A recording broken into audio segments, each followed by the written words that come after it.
વંદે ગુજરાત.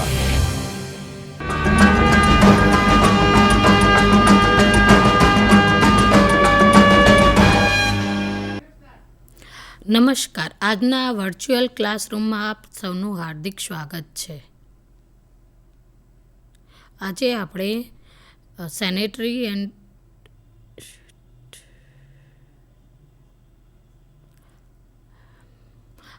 આપણે provision four drainage and sanitation વિશે શીખીશું. Provision four drainage and sanitation.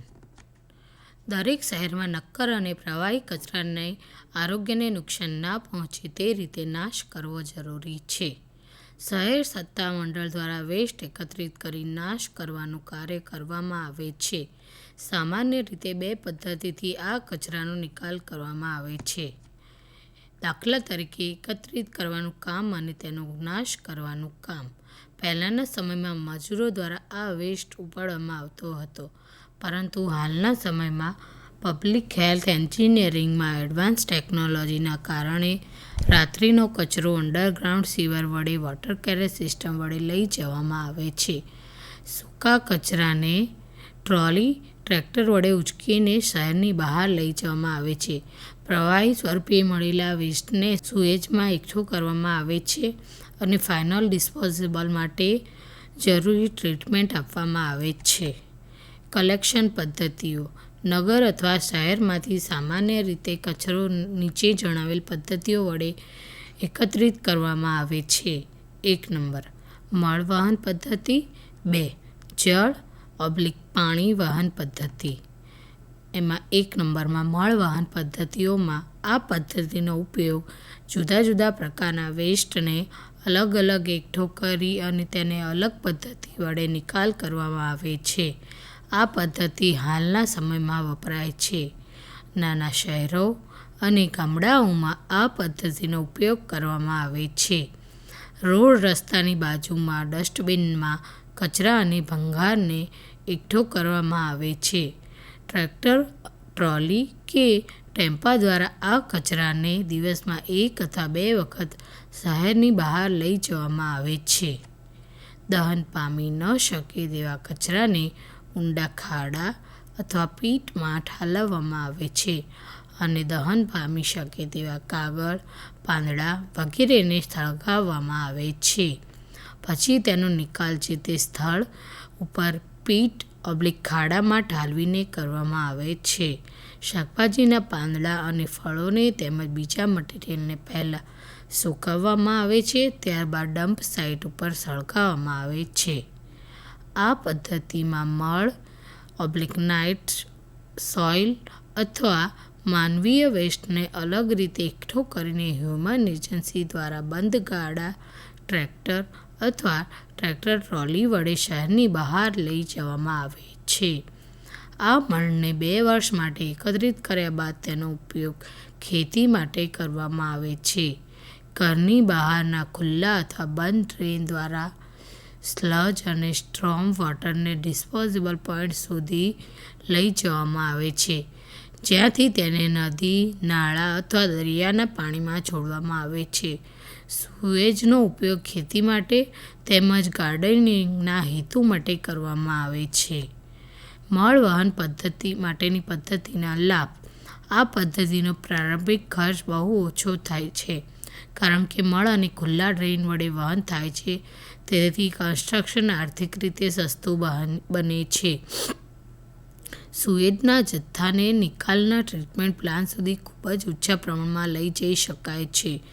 ખુલ્લી ડ્રેન દ્વારા આખા વર્ષ દરમિયાન સ્ટ્રોમ વોટર અને સીવર સેક્શન દ્વારા બીજા કચરાનો નિકાલ કરવામાં આવે છે. તેથી સીવર લાઈનો, શિલ્ટિંગ અને બીજા તત્વોથી ચોક ડિપોઝિટ થતી નથી. જ્યારે નદીઓમાં પાણી વધે છે, પૂર આવે છે, ત્યારે સુએજનો નિકાલ ખૂબ જ ઓછા ખર્ચે કરી શકાય છે. મળ વહન પદ્ધતિ માટેના ગેરલાભ. મળને લઈ જવા માટે ઘણી જગ્યાની જરૂરિયાત રહે છે. આગળ સીવરમાં સ્ટ્રોમ વોટર સાથે જવાની શક્યતાના કારણે ટ્રીટમેન્ટ પ્લાન્ટ ઉપર વધુ લોડ પડવાની શક્યતા રહે છે. સબસોઇલ પ્રવાહીના કારણે અંડરગ્રાઉન્ડ પાણી પ્રદૂષિત થવાની પૂરેપૂરી શક્યતા રહે છે. સબ બિલ્ડિંગમાં મકાનની અંદર સંડાસ આપવામાં આવે છે, જેથી તેનો વપરાશ અયોગ્ય રહે છે. રૂમની નજીકમાં આપવામાં આવે તો ગંદા, દુર્ગંધ ધરાવતા વાયુઓ ઘરમાં આવે છે. મળ વહન પદ્ધતિ સંપૂર્ણ રીતે સફાઈ કામદારો પર આધારિત છે. જો તેઓ હડતાળ ઉપર જાય તો સંપૂર્ણ સિટીમાં રોગચાળો ફેલાવાની શક્યતા રહે છે. જળ પાણી વહન પદ્ધતિ વોટર કેરેજ સિસ્ટમ એન્જિનિયરિંગ અને ટેકનોલોજીના ડેવલપમેન્ટના કારણે માનવ એજન્સીઓ વગર મળ અને અન્ય બગાડને એકત્રિત કરી ડિસ્પોઝ કરવાના સ્થળ સુધી પહોંચાડી શકાય છે. જળ વહન પદ્ધતિમાં મળને એકત્રિત કરવાને લઈ જવા માટે પાણીનો ઉપયોગ કરવામાં આવે છે. પાણી ખૂબ જ સસ્તું છે, જેના આધારે મળનું વહન કરવામાં આવે છે, જેથી આ પદ્ધતિને જળ વહન પદ્ધતિ કહે છે. આ પદ્ધતિમાં મળ, મૂત્ર વગેરે પાણી સાથે મિક્સ કરવામાં આવે છે, જેને અંડરગ્રાઉન્ડ સીવરેજ સિસ્ટમ વડે ટ્રીટમેન્ટ પ્લાન્ટ સુધી પહોંચાડી તેનો અંતિમ નાશ કરવામાં આવે છે. આ પદ્ધતિમાં 99% સુએજ પ્રવાહી સ્વરૂપે હોય છે, જેનો યોગ્ય રીતે ડિઝાઇન કરેલી સીવર લાઇનો વડે સરળતાથી લઈ જવામાં આવે છે. જળ વહન પદ્ધતિના લાભ અને ગેરલાભ. લાભ 1. આ પદ્ધતિમાં મળ, મૂત્ર અને અંડરગ્રાઉન્ડ સીવર સિસ્ટમમાં એકત્રિત કરી પાણી સાથે વહન થાય તે રીતે લેઇંગ કરીને લઈ જવામાં આવે છે. તેથી આ પદ્ધતિ બિન આરોગ્યપ્રદ નથી, તેમજ હ્યુમન એજન્સી દ્વારા મળમૂત્રને લઈ જવામાં આવતા નથી. 2. શહેરોમાં અંડરગ્રાઉન્ડ સીવર અને બંધ સીવરો દ્વારા લઈ જવામાં આવે છે, તેથી કોઈ હાનિ કે જોખમ રહેતું નથી. 3. મળ વહન પદ્ધતિ કરતાં નાની સીવરની આ પદ્ધતિમાં જરૂરિયાત રહે છે, તેમજ 2 અલગ અલગ સીવરની જરૂરિયાત રહેતી નથી. 4. મકાનમાં નાની ડિઝાઇનમાં પણ ટોયલેટ અને વોટર ક્લોઝેટ મકાનમાં બેડરૂમમાં એટેચ કરી શકાય છે, તેમજ ક્લોઝેટ અને ટ્રેપ વગેરેની ડિઝાઇન મુજબ વોટર સીલ મળવાના કારણે મકાનમાં વાસ, દુર્ગંધ આવતી નથી. 5. આ પદ્ધતિમાં નાની એક જ સીવર હોય છે. પાણીની સાથે મળ સ્વયં ઝડપી વહન પામતો હોવાથી વધારે જથ્થામાં સુએજનો નિકાલ થઈ શકે છે. 6. સીવર બ્લોક થાય ત્યારે માનવ દ્વારા સાફ કરવાની જરૂરિયાત રહે છે, તેથી હ્યુમન એજન્સી ઉપર આ પદ્ધતિ આધારિત રહેતી નથી. 7. આ પદ્ધતિમાં મળના નિકાલ માટે પૂરતા પ્રમાણમાં પાણીનું વહન થતું હોવાથી વધારે પાણીના જથ્થાની જરૂરિયાત રહેતી નથી. 8. મળ વહન પદ્ધતિ કરતાં ખૂબ જ ઓછી જમીનની સુએજ ટ્રીટમેન્ટ માટે જરૂરિયાત રહે છે. 9. ખેતી માટે સુએજ ટ્રીટમેન્ટ પછી વધતા સોલિડ વેસ્ટનો ઉપયોગ કરી શકાય છે. ગેરલાભ. 1. મળ વહન પદ્ધતિ કરતાં પ્રારંભિક ખર્ચ વધુ આવે છે. 2. મેન્ટેનન્સ ખર્ચ વધુ આવે છે. 3. વરસાદી સિઝનમાં વધારે જથ્થામાં સુએજનું ટ્રીટમેન્ટ કરવું પડે છે. Sewage system. સુએજને લઈ જવા માટેની પદ્ધતિને સુએજ/સીવરેજ સિસ્ટમ કહે છે. તેને 3 પ્રકારમાં વર્ગીકૃત કરવામાં આવે છે. 1. Separate system. 2. આંશિક સેપરેટ સિસ્ટમ. 3. સંયુક્ત/કમ્બાઇન્ડ સિસ્ટમ. 1. Separate system. ઘરેલું મળ અને ઔદ્યોગિક મળ બંને માટે સ્ટ્રોમ વોટર માટે અને સ્ટ્રોમ વોટરના બાકીના ભાગ માટે અલગ અલગ સેટ આપવામાં આવે છે. તે પદ્ધતિને સેપરેટ સિસ્ટમ કહે છે. ના લાભ. 1. સુએજ અને સ્ટ્રોમ વોટર માટે 2 અલગ અલગ લાઇનનો ઉપયોગ કરવામાં આવે છે, તેથી સુએજ ટ્રીટમેન્ટ કામ ઓછા ખર્ચમાં કરી શકાય છે. 2. સેનેટરી સુએજ દ્વારા બંધ સીવર વડે સુએજ લઈ જવામાં આવે છે, તેમજ ઓપન ડ્રેઇન પદ્ધતિ દ્વારા સ્ટ્રોમ વોટર લઈ જવામાં આવે છે, જેનું કન્સ્ટ્રક્શન ખર્ચ ખૂબ જ ઓછો આવે છે.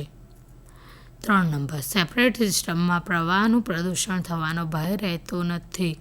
4 નંબર, જો ફક્ત સુએઝના નિકાલ માટે જ આ પદ્ધતિનો ઉપયોગ કરવામાં આવે તો તેનું પમ્પિંગ સસ્તું પડે છે.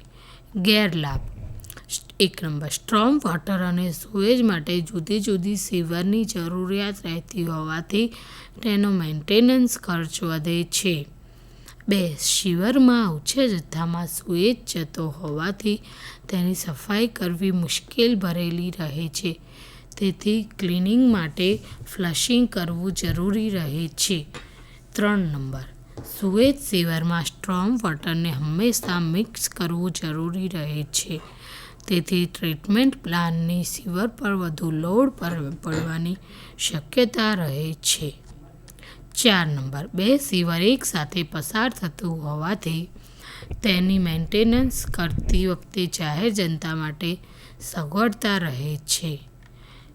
બી, આંશિક ઓર પાર્શિયલી સેપરેટ સિસ્ટમ: ઘરેલું અને ઔદ્યોગિક સુએઝને લઈ જવા માટે એક સેટ સીવર આપેલી હોય છે અને તેમાં સુએઝ અને થોડા પ્રમાણમાં સ્ટ્રોમ વોટર લઈ જવામાં આવતું હોય છે, તેમજ બાકીના સ્ટ્રોમ વોટર માટે અલગ અલગ સીવર આપેલી હોય છે. તેને આંશિક/પાર્શિયલી સેપરેટ સિસ્ટમ કહે છે. એના લાભ: 1. સેપરેટ સિસ્ટમમાં સુધારો કરેલી આ પદ્ધતિ છે. જરૂરિયાત અને ખર્ચ મુજબ સીવરની સાઇઝ ડિઝાઇન કરી શકાય છે. 2. મકાનમાં પ્લમ્બિંગ કામમાં ઘટાડો થાય છે. છત ઉપરનું વરસાદી પાણી, બાથરૂમ, રસોડાનું પાણી સુએઝ સાથે સીવરમાં લઈ જઈ શકાય છે. 3. સ્ટ્રોમ વોટર થોડાક જથ્થામાં પાણી સાથે મિક્સ થઈને જાય છે, તેથી સીવરમાં ફ્લશિંગ માટેની જરૂરિયાત રહેતી નથી. ગેરલાભ: સીવરમાં સ્ટ્રોમ વોટરનો ભાગ લઈ જવામાં આવે છે, તેથી પ્લમ્બિંગ ખર્ચમાં વધારો થાય છે. 2. સૂકી ઋતુમાં સીવરમાં સેલ્ફ ક્લિનિંગમાં ઘટાડો થાય છે. 3. પાર્શિયલ સેપરેટ સિસ્ટમમાં ઓવરફ્લો થવાની શક્યતા રહે છે. સી, સંયુક્ત સિસ્ટમ કમ્બાઇન્ડ સિસ્ટમ: ઘરેલું અને ઔદ્યોગિક સુએઝ અને સ્ટ્રોમ વોટરને એકસાથે લઈ જવા માટે બનાવવામાં આવતી એક જ સીવરના સેટને સંયુક્ત/કમ્બાઇન્ડ સિસ્ટમ કહે છે. જ્યાં વરસાદ ઓછો પડતો હોય તેવા સ્થળોએ સંયુક્ત સિસ્ટમ બનાવવામાં આવે છે. એના લાભ: આ સિસ્ટમમાં તમામ સીવર સરળતાથી સુએઝનું ક્લિનિંગ થાય છે. સેલ્ફ ક્લિનિંગ વેલોસિટીના કારણે સીવરમાં સફાઈની જરૂરિયાત રહેતી નથી. 2. વરસાદી પાણીમાં સુએઝ મિક્સ થઈ જવાથી તેની ટ્રીટમેન્ટ સરળતાથી અને સસ્તી રીતે કરી શકાય છે. 3. મકાનમાં સિંગલ પાઇપનો ઉપયોગ કરવામાં આવે છે, તેથી પ્લમ્બિંગ કાર્ય ખૂબ જ સહેલું રહે છે. 4. ભરચક વિસ્તારમાં 2 અલગ અલગ સીવરની જગ્યાએ ફક્ત એક જ લાઇનનો ઉપયોગ કરી શકાય છે. ગેરલાભ: કમ્બાઇન્ડ સિસ્ટમનો પ્રારંભિક ખર્ચ વધારે આવે છે. 2. સુએઝનું પ્રમાણ વધતા પમ્પિંગ ખર્ચ વધારે આવે છે. 3. ભારે વરસાદના સમયમાં સીવર ઓવરફ્લો થાય છે, જે પબ્લિક હેલ્થ માટે ખૂબ જ નુકસાનકારક રહે છે. આભાર. આજે આપણે ઉપરોક્ત ટોપિક પર ચર્ચા કરી તે બદલ આભાર. અસ્તુ.